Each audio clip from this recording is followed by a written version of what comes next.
So, siya yung possible winner natin ng off-color category. Ang hagis natin is Katanawan, Quezon.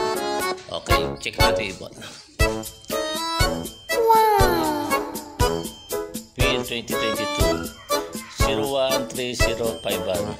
So, check natin yan sa ating mahiwagang papel.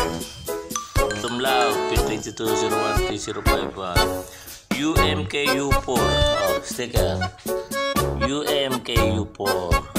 UMKU4. Oh, okay. So, pakawalan yung ibon.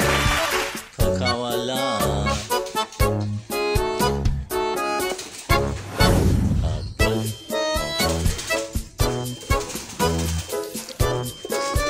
Check ko naman. Habol, ha? Ayan naman. Habol na habol. Double check. 013051. So, okay. O, shoutout na lang. Shoutout sa